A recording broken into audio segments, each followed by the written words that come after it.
Mwanadamu akipataga njaa ya hisia huwa anatafutaga chakula tofauti na hiki cha tumbo, chakula cha hisia. Na hapa ndipo maroho mengi, ukisikia mtu amepagawa na maroho, yanaanziaga kwenye njaa ya hisia. Bwana asifiwe. Mwingine ikimpata hii njaa ya hisia huwa anahisi anahitaji sex. Kama ni mwanaume atatafuta mpaka apate kabinti alale nako. Bahati mbaya akikapata anafurahi kwa sababu zile hisia zake zinakuwa zinakula. Alafu akishiba anagundua sex haiwezi kumshibisha.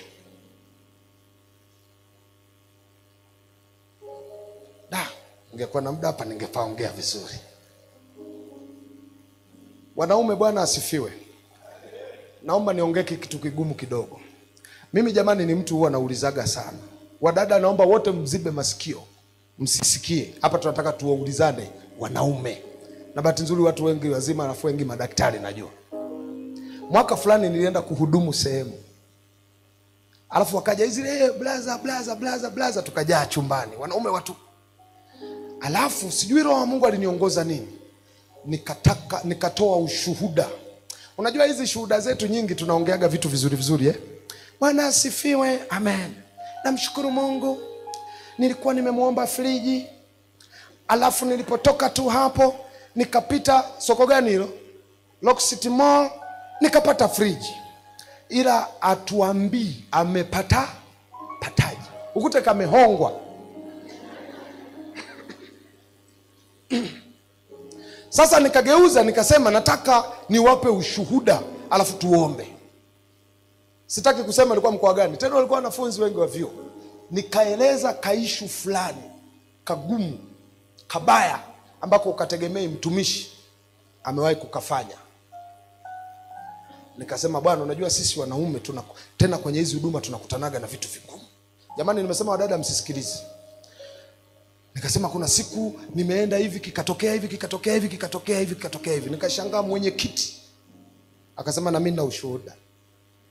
Unajua mwenyekiti alitoa ushuhuda mpaka nikasema mwenyekiti umezidi. Katibu naye akasema na mimi na hivi. Unajua kile chumba kila mtu alizungumza. Alafu tulizungumza vitu vigumu. Yale maombi sitakuja kuyasahau. Tuliomba kwa ukweli wa mioyo yetu. Yaani hazikuwa zile shuhuda tunazoelezaga vitu vizuri. Zilikuwa shuhuda zinazoeleza tulikojikwaa.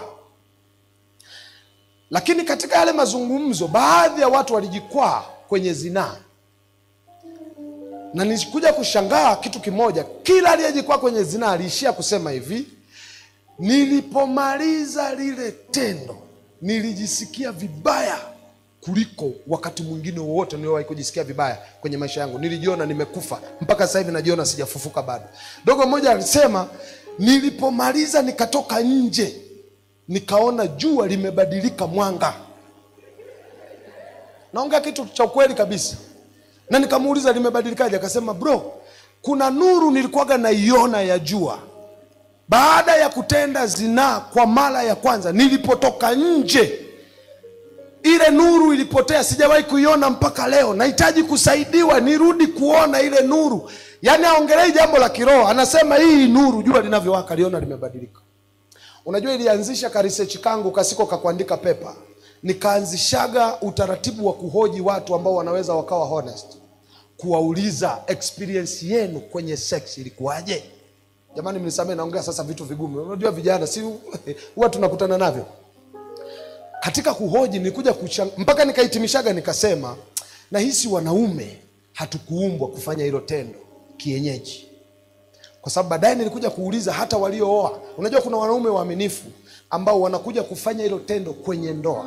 Lakini na wao baada ya kuwauliza wakasema tulijisikia kama kuna kitu tumepoteza. Mpaka baadaye wanakuja kujikumbusha tu kwamba kumbe sijafanya dhambi. Niko kwenye nini? Kwenye ndoa. Najua wanaume tunaelewa nini ninachozungumza. Wadada sijajua, sijawahi kufanya research. Lakini kwa nini tunaanzaga hapo? Na kwa nini naanziaga kwenye umri fulani? Ni njaa ya hisia. Bahati mbaya ikitutokea hatujui kitu cha kula. Tungejua tungemtafuta Roho Mtakatifu, lakini kwa sababu hatufahamu, tunafikiri iko kwa mwanaume au iko kwa mwanamke. Alafu tukiipata tunakuja kugundua nilichofanya ni kitu kibaya. Na kuna watu wako humu ndani wana hayo maumivu. Na ndio maana mimi siku hizi niliachaga kusema mtu huyu ni malaya. Niliachaga kusema huyu mtu ni mbaya, ni mzinifu, baada ya kuja kugundua huyu mtu ni mtu wa maana, ana njaa fulani ila hajui atapata wapi kitu cha kula. Niongeze dakika chache kwenye hili, nisaidie kidogo. Bwana asifiwe. Bwana asifiwe. Mbona hapa tumenyamaza? Bwana asifiwe. Na wengine hapa, yani ninavyozungumza hapa, hiyo njaa ipo hivi inawasumbua. Na usijilaumu sana. Unahitaji tiba, na ukipata Roho Mtakatifu ndiye peke yake anaweza